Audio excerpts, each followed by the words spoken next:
Police অফিসারদের মৃতদেহ খুন করে কয়েকদিন ঝুলিয়ে রাখা হলো বিপ্লবের নামে যাত্রাবাড়িতে বা গাজীপুরে।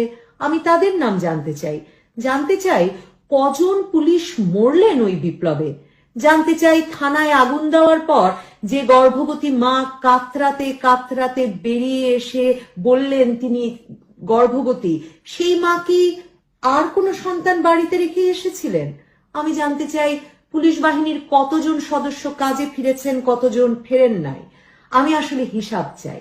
উত্তরার মুগ্ধ আমাকে কাঁদায়, কিন্তু যে 10 বছরের শিশুর কথা পড়েছিলাম প্রথম আলোতে, হোসেন, ঢাকার চিটাগং রোডে আইসক্রিম চকলেট ফেরি করে যার জীবিকা চলতো, যে কিনা বাবা মায়ের সাথে দুপুরের খাবার খেয়ে জীবিকার তাগিদে চিটাগং রোডে আইসক্রিম চকলেট বিক্রি করতে গিয়ে গুলি খেয়ে নিহত হলো, আমি হোসেনের নাম তালিকায় উঠেছে কিনা জানতে চাই।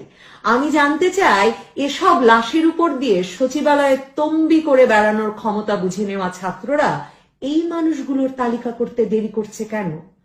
আয়নাঘরগুলোয় আগস্টে গোলাম আজমের ছেলে আর মাইকেল চাকমা ছাড়া আর কেউ আটক ছিলেন না।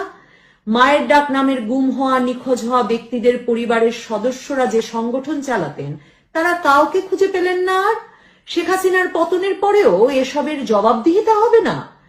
আমরা বাশার আল আসাদের নির্যাতন কক্ষের ছবি দেখলাম। আমাদের বাহিনীগুলোর এলাকায় নাকি এমন সব ঘর যাকে আয়নাঘর নাম দেওয়া হয়েছিল চালু ছিল।